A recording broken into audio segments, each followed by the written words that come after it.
Bismillahir Rahmanir Rahim. Surah Al-Maa'idah, ayah number 79.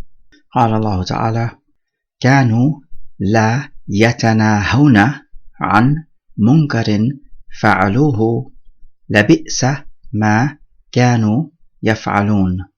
He says they used to not yatanahun, from tanaha, yatanaha, tanahiyan, to forbid each other, from nahi, forbiddance. An, from the munkar, meaning evil. Munkar literally means that which is rejected or not recognized, so it is not recognized as anything good. Fa'aluhu, which they used to do or commit.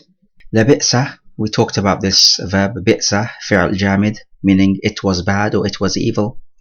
Ma kanu yaf'alun, what they used to do. It was evil, that which they used to do, meaning in not forbidding each other from the evil is an evil action.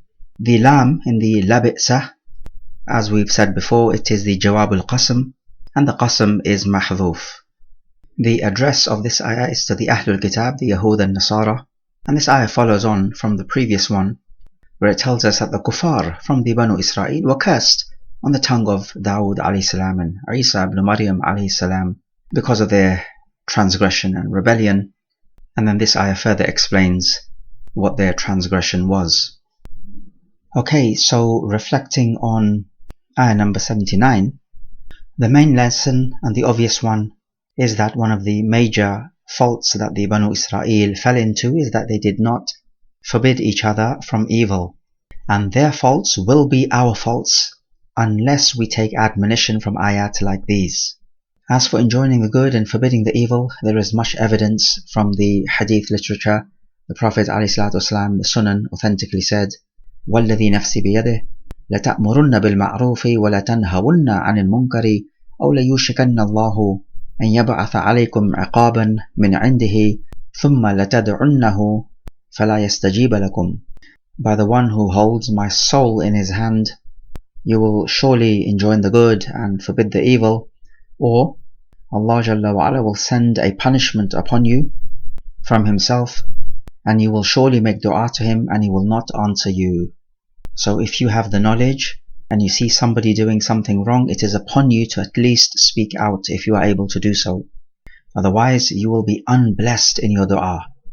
But the standards are strict such that you do not even want to be in the presence of those who are committing evil unless you are able to change it. In Sunan Abi Dawud, the Prophet ﷺ said, إِذَا عُمِلَتْ الْخَطِيئَةُ فِي الْأَرْضِ كان من شهدها فكرهها كمن غاب عنها ومن غاب عنها فرضيها كان كمن شهدها. If a sin is committed on earth, then the one who witnesses it but hates it would be like the one who did not witness it or was not present there. And the one who is not present at the scene of the sin but is happy with that particular sin is like the one who is present. So if you happen to be present at a particular sin, at the very minimum you have to hate that sin in your heart. You cannot approve of it and deem it to be normal behavior. And if you cannot change the evil, then you have to leave that place.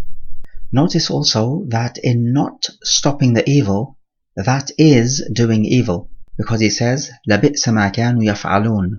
Evil was what they were doing, and what they were doing was not stopping evil.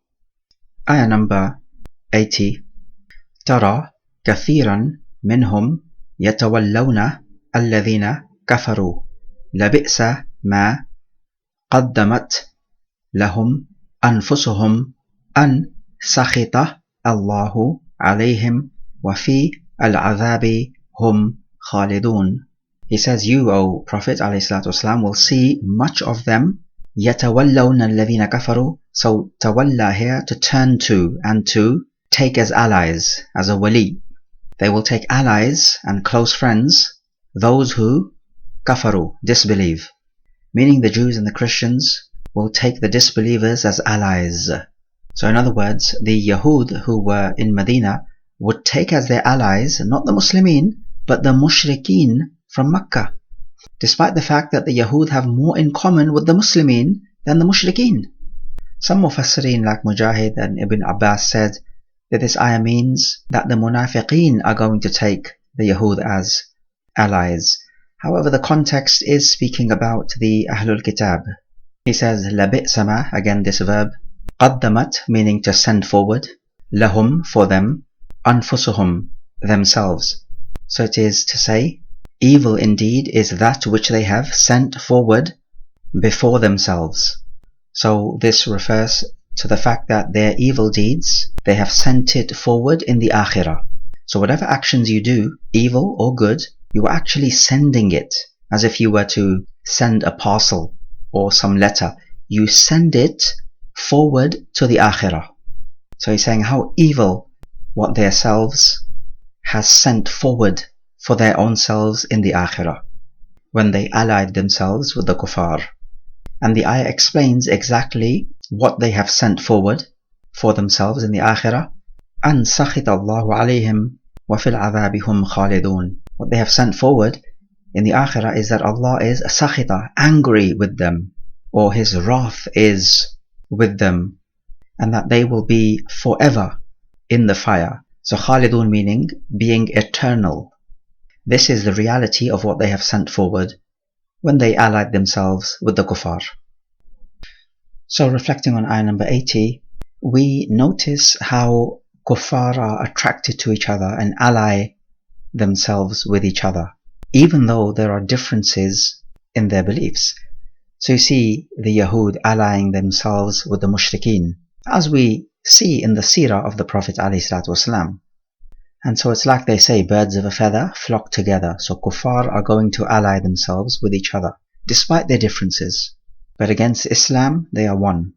And in this ayah, because Allah Jalla wa'ala rebukes these people of the Banu Israel, it is also a warning for us not to take the kuffar as allies and as close friends who are in your inner circle of friends. We read in ayah 51, وَمَنْ يَتَوَلَّهُمْ مِنْكُمْ فَإِنَّهُ مِنْهُمْ إِنَّ اللَّهَ لَا يَهْدِي الْقَوْمَ الظَّالِمِينَ.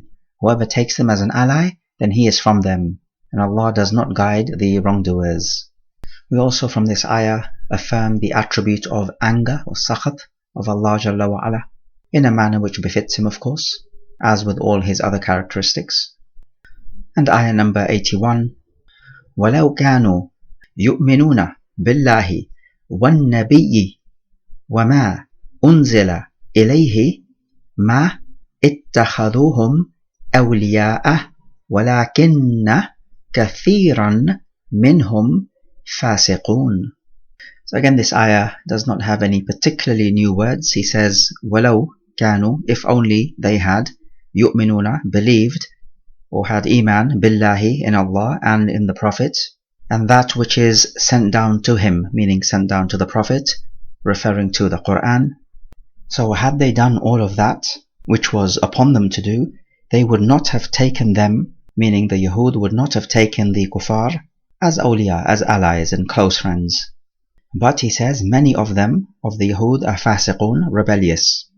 Note, not all of them, because some of them did embrace the deen, but many of them.